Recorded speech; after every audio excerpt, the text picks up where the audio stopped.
Ok? Bom dia a todos. Senhor Presidente da Assembleia Geral, Abdullah Shahid, Senhor Secretário-Geral das Nações Unidas, Antônio Guterres, senhores chefes de Estado e de Governo e demais chefes de delegação, senhoras e senhores, é uma honra abrir novamente a Assembleia Geral das Nações Unidas. Venho aqui mostrar o Brasil diferente daquilo publicado em jornais ou visto em televisões. O Brasil mudou e muito depois que assumimos o governo em janeiro de 2019. Estamos há 2 anos e 8 meses sem qualquer caso concreto de corrupção. O Brasil tem um presidente que acredita em Deus, respeita a Constituição, valoriza a família e deve lealdade ao seu povo. Isso é muito. É uma sólida base se levarmos em conta que estávamos à beira do socialismo. Nossas estatais davam prejuízos de bilhões de dólares no passado. Hoje são lucrativas. Nosso Banco de Desenvolvimento era usado para financiar obras em países comunistas, sem garantias. Quem honrava esses compromissos era o próprio povo brasileiro. Tudo isso mudou. Apresento agora um novo Brasil, com sua credibilidade já recuperada diante do mundo. O Brasil possui o maior programa de parceria de investimentos com a iniciativa privada de sua história. Programa que já é uma realidade e está em franca execução. Até aqui foram contratados 100 bilhões de dólares de novos investimentos e arrecadados 23 bilhões de dólares em outorgas. Na área de infraestrutura, leiloamos para a iniciativa privada 34 aeroportos e 29 terminais portuários. Já são mais de 6 bilhões de dólares em contratos privados para novas ferrovias. Introduzimos o sistema de autorizações ferroviárias, o que aproxima nosso modelo ao americano. Em poucos dias recebemos 14 requerimentos de autorizações para novas ferrovias, com quase 15 bilhões de dólares em investimentos privados. Em nosso governo, promovemos o ressurgimento do modal ferroviário. Como reflexo, menor consumo de combustíveis fósseis e redução do custo do Brasil, em especial no barateamento de produção de alimentos. Grande avanço vem acontecendo na área do saneamento básico.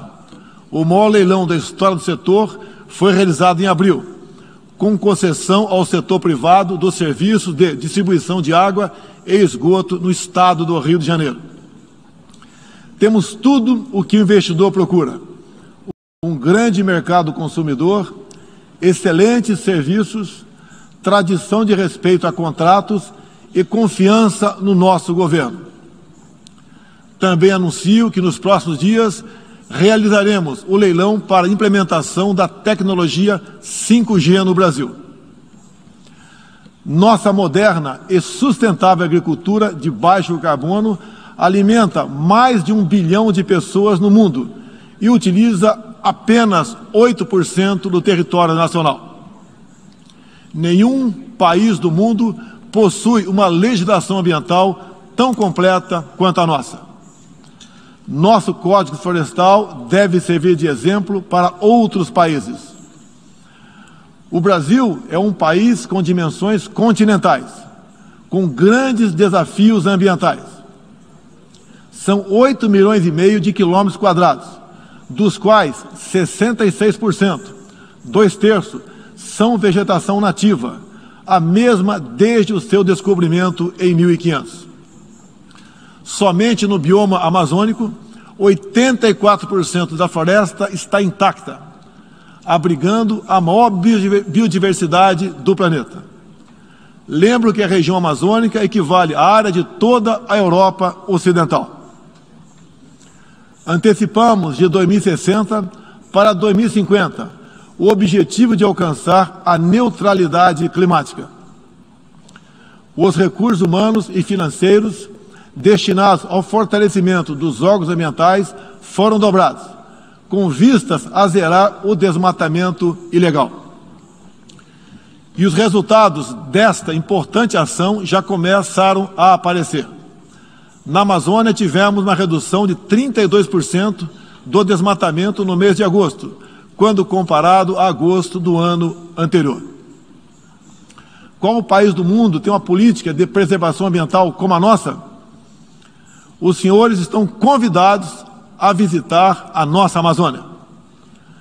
O Brasil já é um exemplo na geração de energia, com 83% advinda de fontes renováveis. Por ocasião da COP26, buscaremos consenso sobre as regras do mercado de crédito de carbono global. Esperamos que os países industrializados cumpram efetivamente seus compromissos com o financiamento de clima em volumes relevantes. O futuro do emprego verde está no Brasil. Energia renovável, agricultura sustentável, indústria de baixa emissão, saneamento básico, tratamento de resíduos e turismo. Ratificamos a Convenção Interamericana contra o Racismo e formas correlatas de intolerância.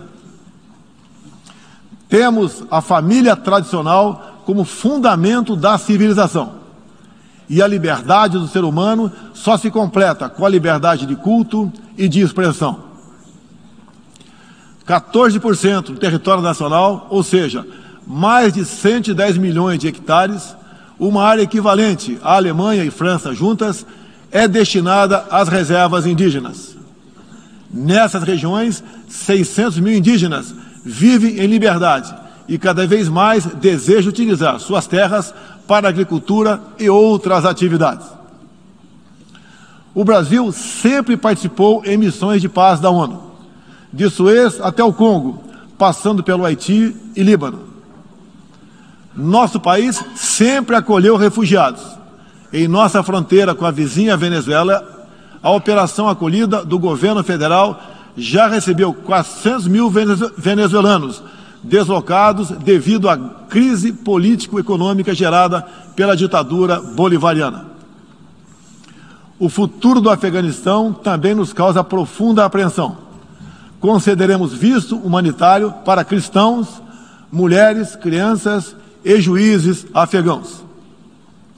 Nesses 20 anos dos atentados contra os Estados Unidos da América, em 11 de setembro de 2001, reitero nosso repúdio ao terrorismo em todas as suas formas. Em 2022, voltaremos a ocupar uma cadeira no Conselho de Segurança da ONU. Agradeço aos 181 países, em um universo de 190, que confiaram no Brasil. Reflexo de uma política externa séria e responsável, promovida pelo nosso Ministério das Relações Exteriores. Apoiamos uma reforma do Conselho de Segurança da ONU, onde buscamos um assento permanente. A pandemia pegou a todos de surpresa em 2020.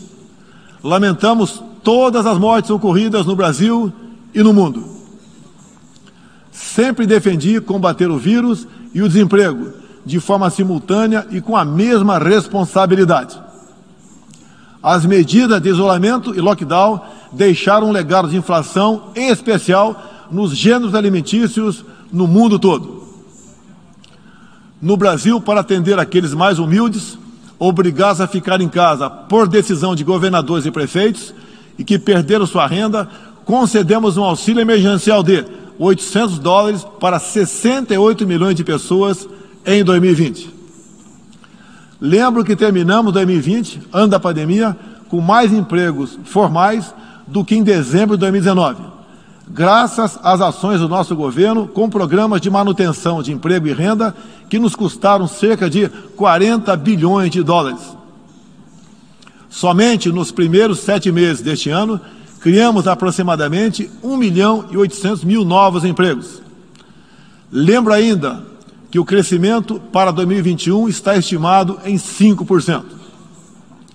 Até o momento, o governo federal distribuiu mais de 260 milhões de doses de vacinas e mais de 140 milhões de brasileiros já receberam, pelo menos, a primeira dose, o que representa quase 90% adulta. 80% da população indígena também já foi totalmente vacinada. Até novembro, todos que escolheram ser vacinados no Brasil serão atendidos. Apoiamos a vacinação. Contudo, o nosso governo tem se posicionado contrário ao passaporte sanitário ou a qualquer obrigação relacionada à vacina. Desde o início da pandemia, apoiamos a autonomia do médico na busca do tratamento precoce, seguindo recomendação do nosso Conselho Federal de Medicina. Eu mesmo fui um desses que fez tratamento inicial. Respeitamos a relação médico-paciente na decisão da medicação a ser utilizada e no seu uso off-label. Não entendemos porque muitos países, juntamente com grande parte da mídia, se colocaram contra o tratamento inicial. A história e a ciência saberão responsabilizar a todos. No último 7 de setembro, data da nossa independência, milhões de brasileiros, de forma pacífica e patriótica, foram às ruas, na maior manifestação de nossa história. Mostrar que não abre mão da democracia, das liberdades individuais e de apoio ao nosso governo.